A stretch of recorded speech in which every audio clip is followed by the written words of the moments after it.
Someone asked Bernard Shaw what happiness is. Bernard Shaw answered in his own way, happiness lies in being so busy that one has no time to define what happiness is. It is not enough to be busy like an ant. You need to understand what you are busy for. That means you have to be meaningfully busy always.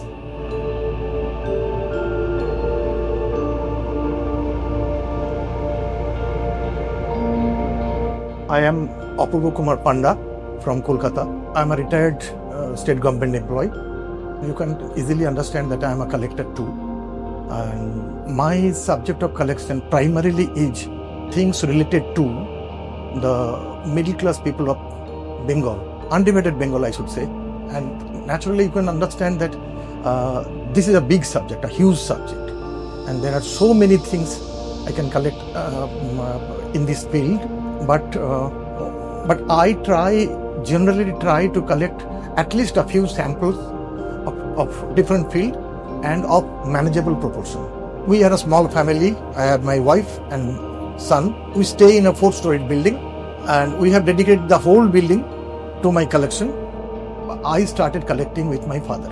My father was a collector and I tried to help him and to impress my father. If I got match level on the road, I used to take it and give it to my father. This way I become a second-hand collector, kind of a secondary collector maybe. And actually as I grew old, I became a collector myself. Porcelain is one of my most favorite subjects. What kind of porcelain? Porcelain that is related to India, that is Indian people, gods and goddesses, mythological scenes, freedom fighters or things related to freedom fighting. The medium-sized Shiva on the middle row at the left, that was the first of my porcelain collection of gods and goddesses and etc.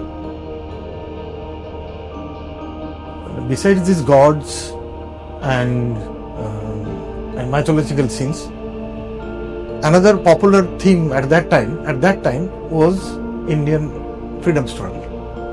This is the half bust of Gandhi.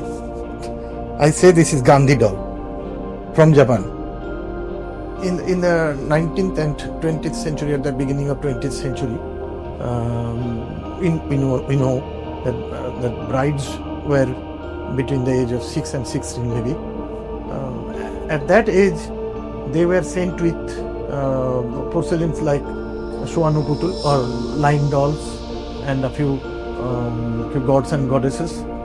And I have a sizable collection of porcelain, but if you think about the whole of my collection, it may go into lakhs.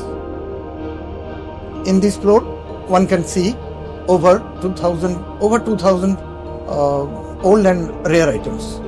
This is dedicated to about 30 types of things, including specks and baby feeders, bottles, different kinds of bottles, ink pots, ink wells, and brass items, utensils, religious things required for puja, and betel, pan utensils, betel utensils.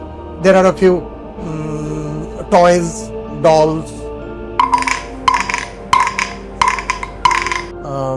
some piggy banks, telephones, radios, cameras.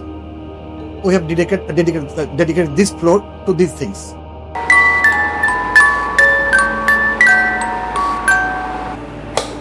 I had to prepare this all for bigger things like these musical instruments, gramophones, record players, lighting instruments, all lighting instruments, lantern, signal lanterns too, and finally radios. Collectors generally feel things should be very attractive so that visitors can see and appreciate. Problem is that the things related to middle class people are so very average.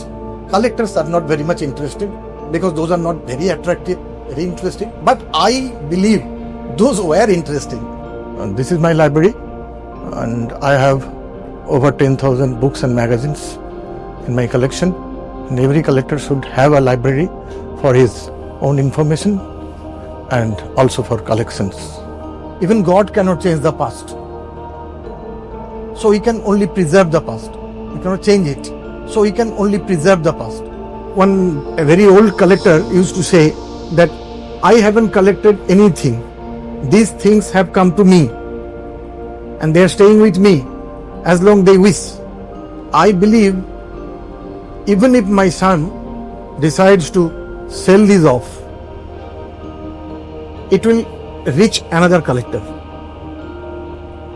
Actually, no one will throw these things out. There are so many collectors who are not known to others. People should know why they are collecting and what they are collecting and how they are collecting. Only then the next generation might get interested and collect more and more things. I should definitely like to thank NCSM for their Har Ghar Museum program or initiative, and that way help preserve history in a bigger way.